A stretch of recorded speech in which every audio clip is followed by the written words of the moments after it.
Et puis une information judiciaire a été ouverte aujourd'hui pour homicide volontaire à l'encontre du policier auteur du coup de feu lors d'un contrôle routier ayant conduit à la mort de Naël à Nanterre. Naël, 17 ans. La marche blanche de l'après-midi s'est achevée, on peut le dire, dans la confusion et au milieu de violences. Notre envoyé spécial sur place, Adeline Percept.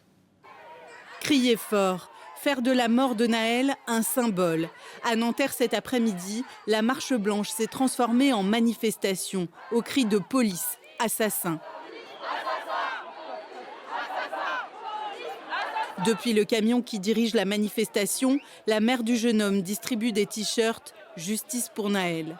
Dans le cortège, une grande colère. On sent en fait de la rage, un sentiment d'injustice qui se traduit par des slogans fermes. Le policier l'a condamné à mort. Et ça, c'est pas normal. Je suis très en colère. Et j'ai peur pour mes enfants. Un symbole aussi, cette foule, 6000 personnes qui défilent depuis la cité Pablo Neruda, aux côtés des proches de Naël et d'activistes contre les violences policières. On réclame que les assassins soient châtiés, mais on réclame aussi à ce que les pratiques policières qui assassinent toute l'année dans les quartiers cessent. Et ça nécessite des modifications profondes de l'appareil de la police. Et aujourd'hui, on voit bien qu'on en est très loin. Des jeunes justifient, eux, les émeutes des nuits passées et ils appellent à continuer. Tirer des mortiers sur les policiers, s'attaquer aux institutions, s'attaquer au commissariat, s'attaquer aux choses comme ça. Pour moi, c'est justifié. Et voilà, je cautionne ça. Parce qu'il faut que justice soit faite. Et si nous, on ne bouge pas, on sait très bien qu'il n'y aura pas de changement et que ça, c'est un jeune parmi tant d'autres. Parce qu'il y a eu plein d'histoires comme ça, en vrai.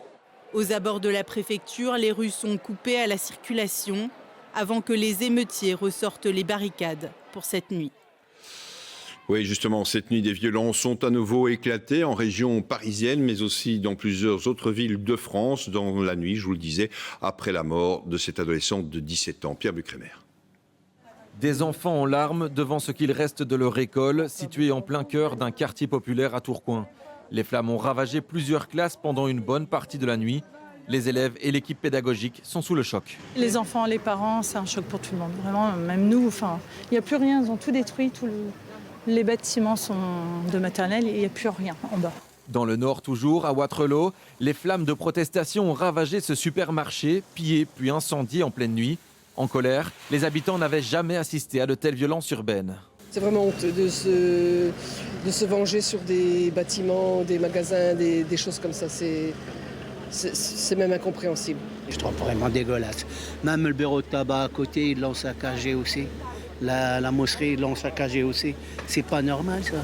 Ailleurs, un hôtel de ville saccagé et des centaines de véhicules incendiés. Toute la nuit, les interventions des forces de l'ordre se sont multipliées dans plusieurs villes de France. Lille, Nantes, Toulouse et bien sûr Nanterre, où Naël s'est fait abattre par un policier. Marija et Mamed ne cautionnent pas ces émeutes, mais comprennent la colère nationale. En fait, c'est normal, parce qu'on se dit si on laisse passer ça, il n'y a jamais rien qui va bouger.